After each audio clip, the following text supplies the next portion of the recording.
হাঁটতে হাঁটতে আসবেন।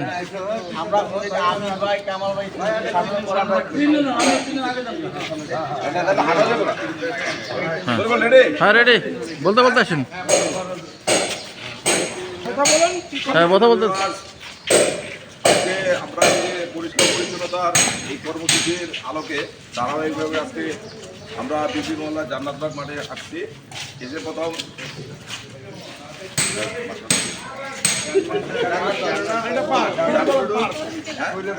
জান্নাতবাগ তরুণ ক্লাবের মাঠটা পরিষ্কার পরিচ্ছন্ন করলাম। তারপরে আমরা এই বিপি মোল্লা জান্নাতবাগ পার্কে আমরা আসলাম। আমরা শুরুতে আপনাদেরকে দেখিয়েছিলাম এখানকার যে ময়লা আবর্জনা, তারপরে মাদকের পেন্সিলের যে স্তূপ এখন পরিষ্কার পরিচ্ছন্ন করে আমরা এখন আমাদের 29 নং ওয়ার্ড বিএনপির সভাপতি এবং আমাদের মোহাম্মদপুর থানা বিএনপির সিনিয়র যুক্ত আমরা যার নেতৃত্বে আমরা এই কাজগুলি করতেছি, তার নেতৃত্বে আমরা এই আপনাদেরকে এখান থেকে দেখিয়ে বেরিয়ে যাচ্ছি। তো আমরা আশা করব আমাদের নেতৃবৃন্দদেরকে নিয়ে আগামীতেও আমরা আবার আগামী দিন অন্য কোথাও আমরা হাজির হব ওয়ার্ডে, এখানে আপনাদেরকে আবার সংযুক্ত করবো লাইভে। আর এই কাজগুলি আমরা যে করে গেলাম, এই কাজগুলি এলাকার জনগণ যারা আছে এবং পূর্ববর্তী শিশুরা যেন খেলাধুলা করতে পারে, এইটা রক্ষা করার দায়িত্ব এই এলাকাবাসীর। আপনারা আশেপাশে যারা আছেন তারা যেন একটু সচেতন থাকেন, এই মাদক যেন সেবন করতে না পারেন। মাদক সেবনকারীদেরকে আপনারা প্রতিরোধ করবেন এবং এদেরকে আইনের আওতার জন্য আইন শৃঙ্খলা রক্ষাকারীকে আপনারা অবহিত করবেন এবং সাথে সাথে আমরাও এই পদক্ষেপ নিব। তো আজকে আমরা এই কাজ সমাপ্তি করার শেষ পর্যায়ে আছি, আপনারা দেখলেন এবং এই সফলতা কতটুকু আমরা অর্জন করতে পারছি আপনারা করবেন এবং এই কাজ যেন আমরা অব্যাহত রাখতে পারি, আমাদের জন্য এই দোয়া করবেন। নেতৃবৃন্দ, এই পর্যায়ে আপনাদের সামনে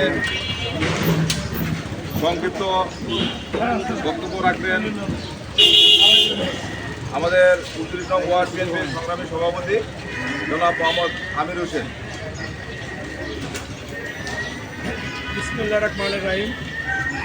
আজকে আমাদের 25 নম্বর ওয়ার্ড বিএনপি কর্মসূচি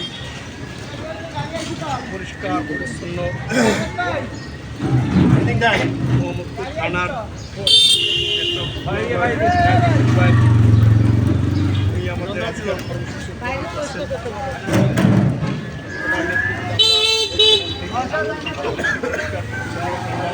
ওয়ার্ডের মিডিয়া আমার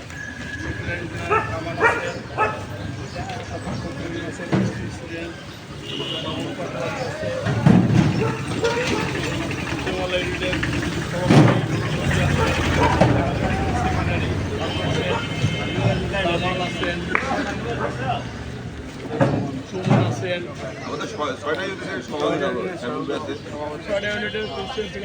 আছেন,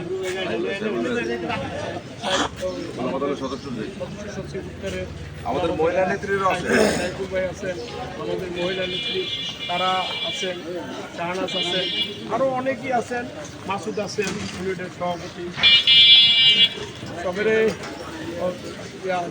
বশির আছেন। সবেরে অন্তর থেকে ধন্যবাদ। ভোর 6টার সময় আপনারা আসছেন।